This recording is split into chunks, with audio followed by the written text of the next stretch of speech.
I want to talk about Biden's upcoming SCOTUS Supreme Court nomination. Not about who he's going to nominate. There's apparently they've winnowed the group down to some finalists, and Biden has made it really clear, I want somebody who is a woman, I want somebody who's black, I want somebody who is on the left. And so I think whoever he picks, we kind of have an idea of what they're going to be like. Now, what's interesting to me is Democrats are preemptively jumping up front now to say, oh, listen, we need to keep a very open mind about this nomination. We need not approach this ideologically or jump to conclusions. Republicans should sort of take a deep breath and give the nominee a fair hearing. And my reaction to that is, oh, really? When have Democrats given recent Republican nominees a fair hearing? Certainly not the last three Trump nominees. Now, there was a time, if we kind of go back into the recesses of history, we see that Justice Scalia, Ruth Bader Ginsburg, they were confirmed almost unanimously. Scalia was 98-0. Ginsburg, 96-3. So virtually everybody on both parties voted for these nominees. One a Democratic nominee and, of course, one a Republican nominee. But it was very clear when we saw the Trump nominees, one after the other, that they were viciously attacked on all fronts. I remember Mazie Hirono attacking the Justice Kavanaugh, but also attacking people who came to the defense of Justice Kavanaugh, basically saying, "Step away, men, step away from the debate. This is a bad guy." And the attack on Kavanaugh was so vicious.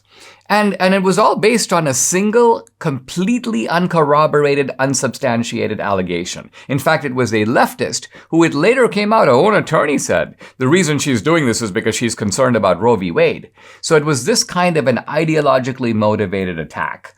And we saw this again with Amy Coney Barrett. With Amy Coney Barrett, they're questioning her about her religious beliefs. They're demanding that she reveal her positions on Obamacare, on abortion. They even asked her, if a voting rights case comes, if a challenge to the election comes before you, are you going to recuse yourself? So these ideologically driven attacks and demands. And essentially the same Mazie Hirono who said all this in the past is now saying, oh, Republicans need to sort of take a deep breath and give a fair chance to the Biden nominee. Basically what Mazie Hirono is saying and Democrats are saying is don't treat our potential nominee the same way we treated your nominees. Wow.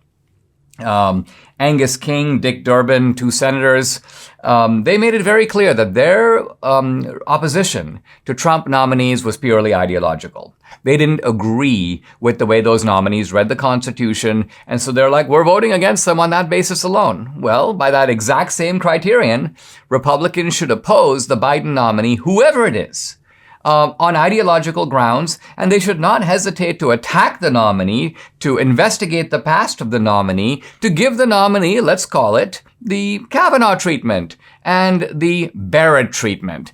So if Republicans don't do this, they're sending a message to the Democrats that you can get away with it, but then we're going to give you fair play when your nominees come forward. No, there's really only one way to teach these Democrats a lesson, and that's to give them a dose of their own medicine. There's nothing wrong in doing this, and the Republican Party, any party worth its salt, is going to say, listen, we're going to have to practice a certain kind of deterrence with the Democrats. If we ever want a level playing field, the way to get to a level playing field is to unlevel it right now. And not only to unlevel it right now, but to move the metaphor further, to level the Democratic nominee with the same barrage, with the same kind of ideological attack, with the same kind of questioning of motives that the Democrats used against Trump nominees.